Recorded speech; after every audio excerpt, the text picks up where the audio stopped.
제18장.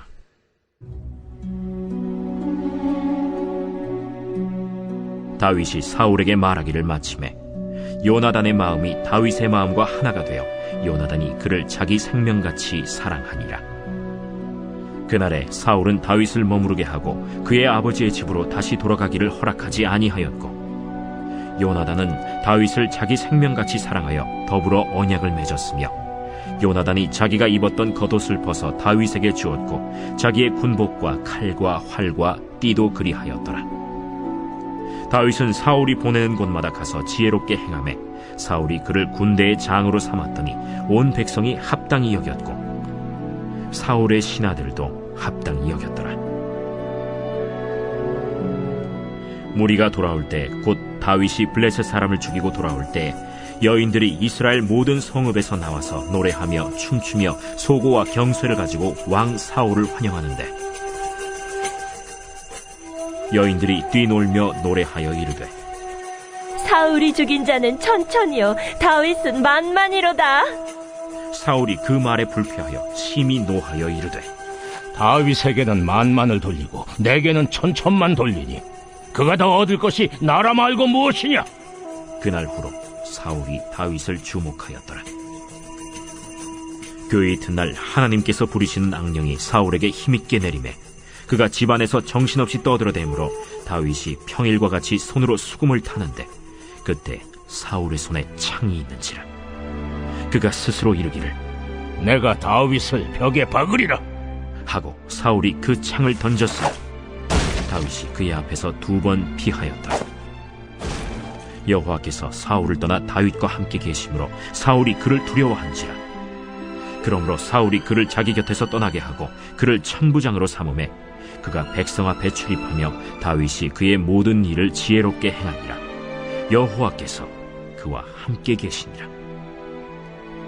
사울은 다윗이 크게 지혜롭게 행함을 보고 그를 두려워하였으나 온 이스라엘과 유다는 다윗을 사랑하였으니 그가 자기들 앞에 출입하기 때문이었더라. 사울이 다윗에게 이르되, 내 맏딸 메랍을 내게 아내로 주리니 오직 너는 나를 위하여 용기를 내어 여호와의 싸움을 싸우라. 이는 그가 생각하기를, 내 손을 그에게 대지 않고 블레셋 사람들의 손을 그에게 대게 하리라. 다윗이 사울에게 이르되, 내가 누구며 이스라엘 중에 내 친속이나 내 아버지의 집이 무엇이기에 내가 왕의 사위가 되리이까? 하였더니 사울의 딸 메랍을 다윗에게 줄 시기에 무홀라 사람 아드리엘에게 아내로 주었더라. 사울의 딸 미갈이 다윗을 사랑하매 어떤 사람이 사울에게 알린지라. 사울이 그 일을 좋게 여겨 스스로 이르되, 내가 딸을 그에게 주어서 그에게 올무가 되게 하고 블레셋 사람들의 손으로 그를 치게 하리라. 이에 사울이 다윗에게 이르되, 내가 오늘 다시 내 사위가 되리라. 사울이 그의 신하들에게 명령하되, 너희는 다윗에게 비밀히 말하여 이르기를, 보라, 왕이 너를 기뻐하시고 모든 신하도 너를 사랑하나니 그런즉 내가 왕의 사위가 되는 것이 가하니라 하라. 사울의 신하들이 이 말을 다윗의 귀에 전하매 다윗이 이르되, 왕의 사위 되는 것을 너희는 작은 일로 보느냐? 나는 가난하고 천한 사람이다. 사울의 신하들이 사울에게 말하여 이르되, 다윗이 이러이러하게 말하더이다 하니 사울이 이르되, 너희는 다윗에게 이같이 말하기를, 왕이 아무것도 원하지 아니하고 다만 왕의 원수의 보복으로 블레셋 사람들의 포피 100개를 원하신다 하라. 이는 사울의 생각에 다윗을 블레셋 사람들의 손에 죽게 하리라 함이라. 사울의 신하들이 이 말을 다윗에게 아뢰매 다윗이 왕의 사위 되는 것을 좋게 여기므로 결혼할 날이 차기 전에 다윗이 일어나서 그의 부하들과 함께 가서 블레셋 사람 200명을 죽이고 그들의 포피를 가져다가 수대로 왕께 드려 왕의 사위가 되고자 하니 사울이 그의 딸 미갈을 다윗에게 아내로 주었더라. 여호와께서 다윗과 함께 계심을 사울이 보고 알았고 사울의 딸 미갈도 그를 사랑하므로 사울이 다윗을 더욱 두려워하여 평생에 다윗의 대적이 되니라. 블레셋 사람들의 방백들이 싸우러 나오면 그들이 나올 때마다 다윗이 사울의 모든 신하보다 더 지혜롭게 행하매 이에 그의 이름이 심히 귀하게 되니라. 할렐루야, 성경 공부 시간입니다. 우리 잠시 기도하고 시작하겠습니다. 하나님 아버지, 오늘 사무엘상 18장을 함께 나누기 원합니다. 주님 함께하여 주시고 우리의 마음과 생각 가운데 주님께서 늘 동행하여 주시사 지혜가 무엇인지, 또한 다윗에 임했던 그 지혜가 우리 가운데도 임할 수 있도록 역사하시고 돌봐 주옵소서. 예수님의 이름으로 감사하며 기도드리옵나이다. 아멘. 사무엘상 18장의 내용을 간단하게 보면, 첫 번째는 1절에서 5절까지 내용으로 다윗과 요나단의 우정에 대해서 이야기하고 있습니다. 그리고 두 번째로 6절에서 16절까지 사울이 다윗을 시기하고 질투하고 미워하는 것에 이제 그런 내용이 나와 있고요. 그 다음에 17절에서 30절까지 사울이 다윗을 사유로 삼는 이야기로 이어지고 있습니다. 성경의 내용을 보면은 항상 주인공은 뒷부분에 나오게 되어 있습니다. 그리고 그 중간에 갈등이 있고요. 그 이전에는 그러니까 도입 부분에는 전혀 또 새로운 사람이 나옵니다. 우리 사무엘상을 봐서도 사무엘이 먼저 나왔죠. 그 다음에 사울이 이어서 나왔죠. 그 다음에 주인공인 다윗이 이어서 나오게 되는 것을 보게 됩니다. 사도행전을 보면, 사도행전에서 보면 사도들이 나오죠. 그 다음에 베드로가 나오고, 그 다음에 바울로 이어지는 이와 같은 구조로 해서 바울의 선교가 사도행전의 중심이 되는 그런 단계로 이어지는 것을 보게 됩니다. 그래서 성경을 볼 때 우리가 앞부분에서 어떤 사람들이 나오고, 그 다음에 그 사람들의 차이와 주인공의 차이가 무엇인지를 우리가 한번 면밀히 비교해서 본다면 훨씬 성경의 이야기가 쉽고 또 성경을 재미있게 읽으실 수 있을 것입니다. 오늘 본문의 내용으로 넘어가 보도록 하겠습니다. 본문의 내용을 통해서 보면 먼저 1절의 말씀입니다. 다윗이 사울에게 말하기를 마침에 요나단의 마음이 다윗의 마음과 하나가 되어 요나단이 그를 자기 생명같이 사랑하니라 라고 이야기하고 있습니다. 1절의 말씀에서 다윗과 요나단의 마음이 하나가 되었다라고 이야기하고 있습니다. 여기서 다윗과 요나단의 마음은 인간의 마음, 인간의 생각이 아니라 그보다 더 깊은, 더 근본적인 그런 영혼, 즉 이 마음이라고 하는 히브리 언어가 네피쉬인데, 이것은 단순한 인간의 생각이나 마음을 의미하는 것이 아니라 더 깊은 영혼을 이야기하고 있습니다. 그래서 영혼이 하나가 되는, 서로 이렇게 굉장히 깊은 곳이 서로 통해서 마치 헤어졌던 쌍둥이가 다시 만나는 것과 같은, 그럴 정도로 아주 밀접하게 가깝게 되었다라고 이야기를 하는데, 여기서 하나라는 이 표현도 능동적인 의미가 아니라 수동적인 의미로 쓰여지고 있습니다. 즉 그들이 서로 수많은 대화를 통해서 우리가 영혼이 하나가 되는 것처럼 굉장히 뜻이 맞고 생각이 맞고 말이 맞구나 이렇게 알아가는 게 아니라, 하나님에 의해서 하나가 되어지는, 강제적으로 묶여져서 이것이 강제적으로 하나가 되어지는, 이렇게 믹스가 되어지는 그런 과정을 당했다. 그런 과정을 겪었다. 이런 의미가 되는 것입니다. 즉 다윗과 요나단은 이런 인간적인 친분을 말하는 것이 아니라 하나님에 의해서 영혼이, 즉 하나님의 영혼으로 서로가 통하고 있었다라고 하는 것입니다. 자, 그 사이에 누가 있어요? 사울이 있죠. 근데 지금 사울은 어떤 상황이에요? 악령에 시달리고 있는 상황, 악기에 시달리고 있는 상황인데, 즉 그의 아들인 요나단과 또 그의 대적이 되는 이 다윗은 하나님으로부터 하나가 되는, 하나님으로 의해서 하나가 되어지는 이런 어떤 상황이 지금 이 사무엘상 18장의 이야기라고 하는 것입니다. 우리들의 삶 속에서도 마찬가지입니다. 가족이지만, 우리가 한 지붕 아래 사는 가족이지만 하나가 되는 이 가족이 있는가 하면 뭔가 모르게 이렇게 틀어지는 가족이 있기도 합니다. 그런데 잘 보세요. 하나가 되는 가족들은 대부분 믿음의 스타일이 같습니다. 단순히 믿음만 같은 게 아니라 믿음의 스타일이 같아요. 열정적인 어머니 밑에 열정적인 따님이 있으면 믿음이 하나 되는 그런 과정, 굉장히 다른 부분에서 또 친밀하게 지내게 됩니다. 자, 그런데 만약에 이건 예입니다. 아버지가 믿음이 좀 없거나 믿음이 약해요. 근데 아들도 믿음이 없거나 약해요. 그러면 또 그 둘은 또 묘하게 맞습니다. 물론 뭐 티격태격하고 싸우는 부분도 있지만 또 묘하게 맞아 들어가는 부분이 있어요.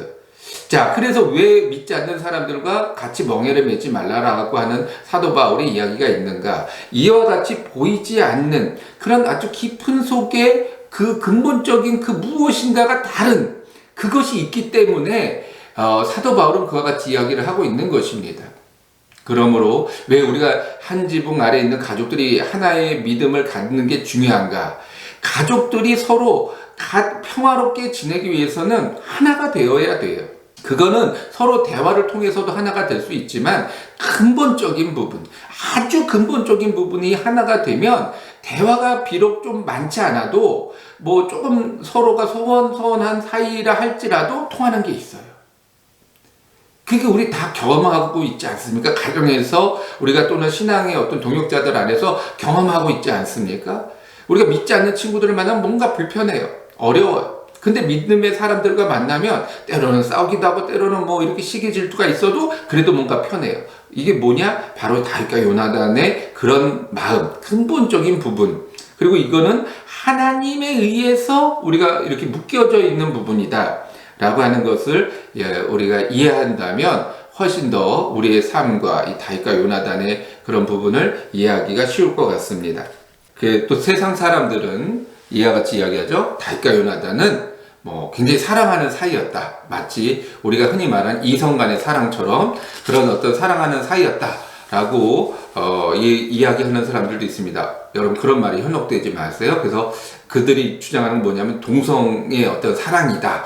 동성애다. 이와 같이 또 이거를 이 다윗과 요나단의 관계를 그와 같이 또 해석하는 사람들도 더러 있습니다. 아주 소수지만 그런 사람들의 말에 혹 들리더라도 현혹되거나 혹 정말 그런가? 왜냐면 여기 사랑했다라고 이야기하니까 그런가? 여러분의 그런 오해는 하지 마시고 영혼이 하나 되는 그 부분 그리고 그것이 하나님에 의해서 이렇게 묶여져 있는 부분이었구나. 그래서 그들은 깊은 곳에 하나 되는 그런 걸 느꼈구나. 영적인 사람이죠. 영적인 존재들이었죠. 그러니까 이게 묶였구나라고 여러분들이 이해하시면 훨씬 더 쉬울 것 같습니다.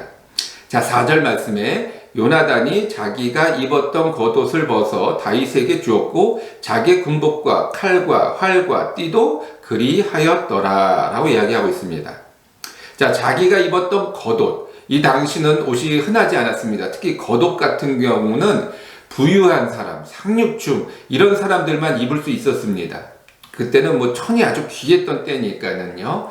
그러니까 겉옷을 주었다라는 것은 이 상류층의 상징, 그러니까 즉 이 다윗은 목동이었죠. 그러니까 얼마나 허름했겠어요. 얼마나 보잘것없겠어요. 그런데 그 옷을 주었다는 얘기는 이 다윗은 나와 같은 층이다. 나와 같은 사람이다. 즉 나와 같은 어떤 그 부류에 존재하는 사람이다 라는 것을 이야기하고 군복은 뭡니까? 권력이죠. 이 당시 요나단은 왕자로서 이 일반 병사들이 입는 군복을 입지 않았습니다. 특별한 군복을 입었죠. 그러니까 이 군복을 입었다는 것은 권위, 권력, 힘을 상징하죠. 그러니까 권력을 주었다, 군복을 주었다. 이거는 다윗은 비록 목동 출신이지만 나와 같은 상류층, 나와 같은 어떤 왕자와 같은 그런 부류의 사람이고 그에게 나와 같은 권위, 권력, 힘이 있다라는 것을 상징하고 칼과 활과 띠 이런 거는 당시의 용사들이 서로 우리는 마치 도원결의처럼 삼국지 도원결의처럼 이 서로 용사 간의 용맹을 혈맹을 맺을 때 이런 것을 서로 나눴다고 그래요. 요즘에는 의미가 많이 약해졌습니다만은 뭐 어떤 경기를 하고 난 다음에 티셔츠를 유니폼을 서로 바꿔 입거나 이런 어떤 모습들이 있잖아요. 우애를 표현할 때 이런 모습들이 있잖아요. 그런 것처럼 다윗은 줄 게 없죠. 요나단만 줄 수 있는 거죠. 그럼에도 불구하고 요나단은 하나 아까워하지 않았어요. 그런 어떤 것에 대해서 내가 이만큼 줬으니까 너는 적어도 요만큼은 줘야 되지 않아? 그런 것 없었습니다. 이게 뭐냐? 진정한 우애와 사랑의 모습. 즉 사랑은 말만 하는 것이 아니에요. 우리가 교회 안에서 사랑을 많이 이야기하는데 사실 우리가 이러면 사랑을 이야기하면서 이 요나단과 같은 모습으로 사랑하고 있습니까? 우리가 그러지 못하죠. 왜냐하면 이 다윗과 요나단의 어떤 시대와 지금의 시대가 많이 달라요. 똑같이 적용할 수는 없습니다. 하지만 근본적인 부분, 내가 정말 영원히 통하는, 영원히 하나 되는, 그래서 초대교회에 보면은 유무상통의 어떤 그런 모습들이 있잖아요. 그게 왜 그럴 수 있었느냐? 영원히 하나 되었기 때문에 그런 거예요. 내가 지금 돈이 많은 부자고 저 사람은 한 푼 없는 거렁뱅이에요. 그런 게 의미가 없는 거예요. 이 영원히 하나로 뭉쳐졌으니까 내가 입는 거 너도 입고, 내가 먹는 거 너도 먹고, 내가 누리는 거 너도 누려야 돼, 누릴 수 있어, 누려야 돼. 이게 영원히 하나 된다라고 하는 느낌입니다. 우리는 지금 시대는 그게 잘 안 되죠. 자꾸 없는 사람들은 달라고 하고, 있는 사람들은 언제까지 내가 이렇게 해야 되냐 이러면서 서로 보이지 않는 벽이 생기고, 갈등이 생기고, 계급이 생기고, 그래서 다툼도 끊임없이 뭔가 서로 시기와 질투와 미움이 끊임없이 교회 안에 상존하는 것, 이게 지금 우리가 살고 있는 시대의 모습입니다. 그러나 여러분, 궁극적으로 어느 정도까지다 이렇게 정의 내릴 수는 없겠지만, 궁극적으로는 우리가 하나 되기를 원한다. 하나님이 우리를 하나 되게 하신다라고 하는 것은 영혼과 영혼이 하나 되는 것을 말하고 있습니다. 그래서 내가 가지고 있는 것 당연히 저 사람이 가져야 되고, 내가 누리고 있는 것 저 사람도 똑같이 누려야 되고, 내가 이렇게 그러니까 저 사람한테 줌으로 해서 내가 부족해지는 것에 대해서 하등 아까워하지 않는, 그것이 진정한 교회 안에서의 모습이다라고 하는 것입니다. 그게 천국의 삶이 그렇잖아요. 천국에서도 물론 우리가 상급의 어떤 의미가 있지만, 기본적으로 천국은 다 동일하게 생활하는 그런 곳이 천국입니다. 자, 5절 말씀으로 가서요. 다윗은 사울이 보내는 곳마다 가서 지혜롭게 행하며 사울이 그를 군대의 장으로 삼았더니 온 백성이 합당히 여겼고 사울의 신하도 합당히 여겼더라 라고 이야기하고 있습니다. 자, 군대 하면 여러분 무엇이 생각이 나십니까? 군대. 전쟁을 하고 용감하고 어떤 싸움을 잘하고 어떤 특별한 어떤 무술 이런 것들을 가지고 있는 사람, 거기에 장이다. 그러면 어떤 사람이에요? 싸움 잘하는 사람. 우리는 이렇게 생각할 수 있습니다. 근데 여기 본문의 말씀에서 보면은 그렇게 용감하게 싸웠다 또는 잘 싸웠다 이렇게 표현하지 않고 지혜롭게 행하였다라고 이야기하고 있습니다. 그래서 다윗의 이야기를 할 때 이 18장 안에서 지혜로웠다라는 얘기가 세 군데에 걸쳐서 나옵니다.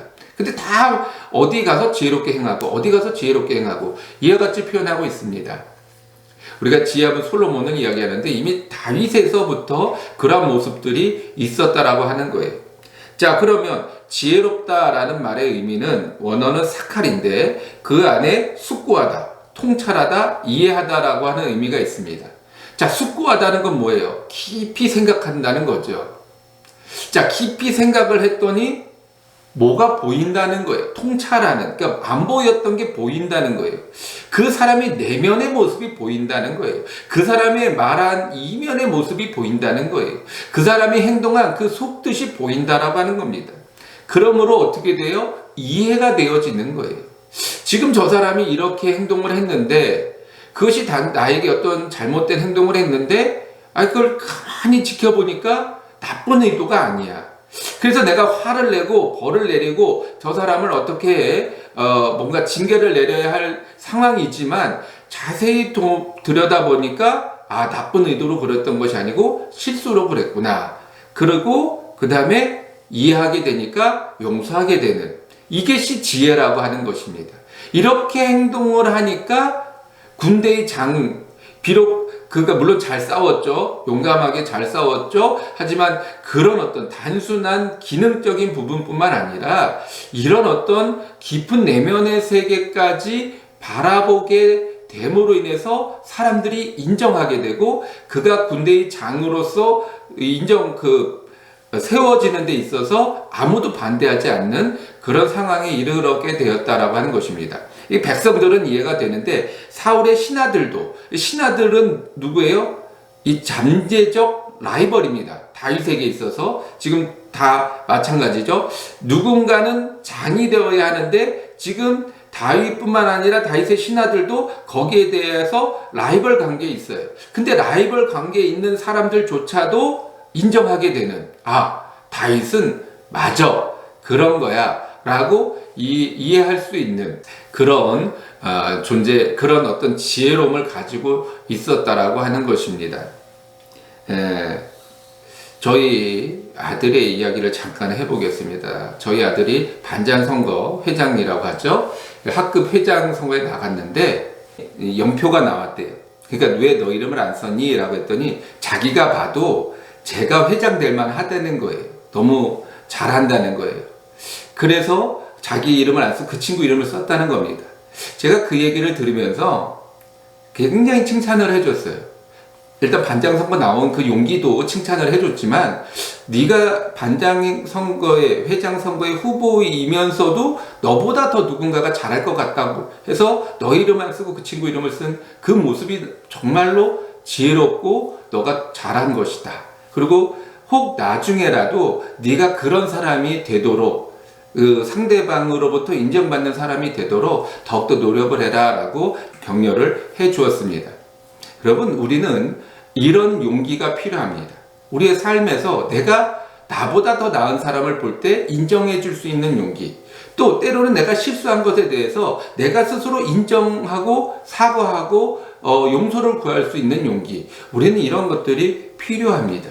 그래야 나중에라도 내가 더 발전할 수 있고 더 무엇인가 노력을 해서 회복할 수 있는 그런 사람이 될 수 있는 겁니다. 이게 뭐냐면 지혜라는 거예요. 자, 7절의 말씀으로 넘어가서요. 여인들이 뛰놀며 노래하며 이르되 사울이 죽인 자는 천천히요 다윗은 만만이로다 라고 이야기하고 있습니다. 자, 이 말에 의해서 이제 말 그대로 사울이 꼭지가 도는 거죠. 획 돌아가지고 이제 다윗을 죽이려고 하는 어떤 계기가 되는 말인데, 자, 그런데 왜 이 천천만만, 그게 10배의 차이가 나는 거죠. 그러면 왜 여인들은, 백성들은 사울이 이미 왕인데 당연히 그걸 모를 리는 없고 왜 이렇게 이야기를 하고 있을까요? 왜 이런 노래를 불렀을까요? 이게 노래라고 그럽니다. 노래고 이게 나중에는 이것이 블레셋까지 전파되었다라고 할 정도로 아주 유명한, 요즘 뭐 트로트가 이렇게 이제 인기를 많이 끌고 있는데 그런 어떤 아주 유명한 노래가 되었다라고 하는 거예요. 이 노래를 들으니까 이제 사울이 열이 받아가지고 다윗을 죽여야 되겠다 이런 어떤 생각을 갖게 되는데 왜 백성들은 이렇게 노래를 지어서 불렀을까요? 좀 이해가 되지 않지 않습니까? 당연히 이건 반역의 어떤 그런 징조처럼 보이는 노래인데 왜 이런 노래를 지었을까요? 자, 이 천천과 만만은, 그러니까 이게 원어로 보면 사울은 천이고 다윗은 만이다 이런 노래라는 거예요. 이 가사가 그렇습니다. 원어 그대로 해석하면 사울은 천이고 다윗은 만이다. 자, 이게 무엇을 의미하냐면 이 당시에 천과 만은 아주 많은 의미, 아주 큰 의미를 이야기하고 있다라고 하는 것입니다. 그래서 이 사울이 천을 죽이고 다윗이 만을 죽였다라고 해서 다윗을 높이는 게 아니라 사울도 많이 사울이 많은 승리를 얻었지만 다윗도 많은 승리를 얻었다. 그러니까 많다, 둘 다 많다. 이런 어떤 상징적인 의미로 천과 만을 이야기하는 것이지 그 숫자적으로 10배다. 이런 어떤 의미로 이 노래를 지어서 불렀다는 것이 아닙니다. 마치 우리나라 이 사자성어에 보면 50보 100보라고 하는 말이 있죠. 그래서 이 50보 도망간 사람이 100보 도망간 사람한테 야, 이 겁쟁아 라고 말을 한다면 얼마나 우습겠어요. 다 똑같이 50보 도망간 사람이나 100보 도망간 사람이나 다 도망간 사람이라는 거죠. 그러니까 이 천과 만은 그런 의미로 사용되었던 부분인데 사울이 그 숫자라고 하는 그런 이 천과 만이라고 하는 그 숫자라고 하는 개념에 꼭지가 돌아버린 거죠. 시기와 질투는 절대 큰 것으로 시기와 질투가 일어나지 않습니다. 아주 사소한 것에서 시기와 질투가 일어난다라고 하는 것입니다. 우리가 교회 안에서도 마찬가지지 않습니까? 뭔가 부딪히는 게 있고 뭔가 잘못되고 어그러지는 게 있는데 대단한 거 아니에요. 선물을 나눠주다 보니까 뭐가 하나가 부족해서 누굴 못 줬더니 그 사람이 그것 때문에 마음이 삐졌다. 또는 이렇게 선물을 막 나눠주는데 나는 이거 받고 싶었는데 저걸 줬더니 이 사람이 삐졌다. 다 이런 부분들, 아주 사소한 것들 때문에 서로 마음이 상하고 그런 거 아니겠습니까? 여러분, 그러므로요, 나도 그럴 수 있다는 거예요. 아주 사소한 것에 마음을 뺏겨서 거기에 내가 몰입이 되고 시기와 질투가 생기고 그것으로 인해서 내가 마치 사울처럼 그런 어떤 잘못된 판단을 내릴 수가 있다라고 하는 것입니다. 앞서서 우리가 교회는 영원히 하나 된다라고 그랬잖아요. 근데 내 것을 내가 다 베풀어 줄 수 있는데 그런 어떤 사소한 것에 마음을 뺏긴다면 정말 어리석은 겁니다. 아주 사소한 것 때문에 내 영혼이 피폐해진다면 이것보다 억울한 일이 어디 있습니까? 그래서요, 우리는 사소한 것을 사소한 것으로 치부해 버려야 됩니다. 이게 지혜라는 거예요. 이게 거기에 몰입이 돼가지고 이렇게 되면 우리도 얼마든지 사울처럼 될 수 있다라고 하는 겁니다. 자, 그 다음 10절과 11절 내용을 한번 이어가 볼게요. 그 이튿날 하나님께서 부리시는 악령이 사울에게 힘있게 내리매 그가 집안에서 정신없이 떠들어대므로 다윗이 평일처럼 같이 손으로 수금을 타는데 그때 사울의 손에 창이 있는지라 그가 스스로 이르기를 내가 다윗을 벽에 박으리라 하고 사울이 그 창을 던졌으나 다윗이 그 앞에서 2번 피하였더라. 자, 사소한 것에 마음을 뺏겨서 그만 시기와 질투가 들어가 버렸더니 어떤 일이 발생이 됐는가? 그 전까지만 해도 멀쩡했어요. 시기와 질투는 개인의 어떤 판단과 개인의 감정입니다. 그러니까 멀쩡하게 잘 지냈어요. 근데 그 다음날이 됐더니 어땠어요? 악령이 들어왔다라고 하는 것입니다. 우리가 이 시기와 질투의 마음을 뺏겨서는 안 되는 이유가 여기에 있습니다. 내가 사단의 앞잡이가 되거나 또 오히려 사단을 불러들이는 그런 악인이 될 수 있다는 거예요. 악인이 될 수 있다라고 하는 겁니다. 지혜로운 사람처럼 숙고하고 통찰하고 이해하는, 그래서 사소한 것을 이렇게 딱 넘겨버리는 그런 사람이 될 때 진정 우리가 하나님 앞에 합당한 사람이 될 수 있다라고 하는 것입니다. 옛날에 저 어렸을 때 보면 윌리를 찾아라 무슨 이 하얀 도화지에 점 하나 찍어놓고 그걸 집중해서 보면은 이 점이 커진다 이런 어떤 놀이가 있었어요. 아주 복잡한 그림에서 작은 사람 모양의 어떤 그런 걸 하나를 찾기 위해서 유심히 뚜려다보고, 여러분 그렇게 작은 것에 집중을 하다 보면은 사람이 이상해집니다. 혼미해집니다. 정신이 이상하게 돼요. 제가 목회를 하면서 귀신 들린 사람이거나 뭔가 잘못된 어떤 사람들을 많이 보게 되는데요. 그분들의 어떤 이야기를 듣다 보면 대부분이 그래요. 자, 사소한 것에 집중하다가 정신줄 놓거나 아니면은 악령이 들어와서 우리의 삶이 피폐해지거나 이런 경우들을 많이 보게 됩니다. 그러므로 여러분 사소한 것은 그냥 넘겨버려. 사소한 걸, 이건 사소한 거야. 그러면 마음에서 이렇게 자꾸 밀어내세요. 안 될지라도 자꾸 밀어내려고 하고, 그게 마음 두지 마세요. 거기 뺏기다 보면, 그 다음날 되면 더 커 보이고, 더 집중하다 보면, 더 이 사람이 아주 그냥 나를 무시하는구나. 이렇게 어떤 잘못된 감정으로 흘러갑니다. 그러니까, 여러분들이 이렇게 지혜롭게, 그것을 숙고하고, 통찰하고, 그 다음에 이해하는 그 과정을 통해서 버릴 건 버리는 여러분들 되시기를 간절히 바라겠습니다.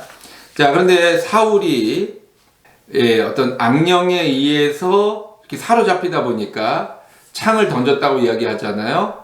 순간적인 감정 때문에 그런 실수를 저지를 수 있습니다. 물론 그것도 잘못된 거지만, 그럴 수 있지만 2번씩이나 피했다. 2번 던졌다는 얘기죠. 2번씩이나 이와 같이 던졌다라고 하는 것은 이게 고의성이 있습니다. 다분히 고의성이 있는 거죠. 근데 이게 지금 사울의 마음이에요? 아니죠. 악령이 시키는 대로 지금 사울은 따라가는 거죠. 그러므로 우리가 무슨 일인가를 행할 때 느낌이 있어요. 이건 아닌데, 이러면 안 되는데 라는 생각이 들 때 일단 멈춰야 됩니다. 여러분, 멈춰야 됩니다. 그 감정대로 흘러가면 안 돼요. 나도 모르게 내 마음속에 분노가 일어나고 나도 모르게 잘못된 영이 나를 지배할 때가 있습니다. 그런데 아직 우리 안에는 완전히 사로잡힌 게 아니다 보니까 이게 이렇게 우리 안에 판단할 수 있는 능력이 있어요. 아니다 싶으면 일단 멈춰요. 일단 멈춰요. 또 하더라도 일단 멈춰야 됩니다. 그리고 돌아봐야 됩니다. 내가 지금 무슨 일을 하고 있는가, 어떤 생각이 갖고 있는가. 이 감정대로 자꾸 흘러가다 보면은 여러분 돌이킬 수 없는 사고나 사건을 일으키게 됩니다. 그래서 멈추시고, 특히 운전할 때 그럼 내가 감정이 막 끌어올라, 그러면 일단 멈춰요. 차를 어딘가에 세워놔요. 또 감정이 격해진다, 그러니까 싸움이 격해진다 그러면 일단 자리를 피하시고, 여러 가지 어떤 우리가 그런 디테일한 방법들은 다 알고 있잖아요. 아는 것대로 하세요.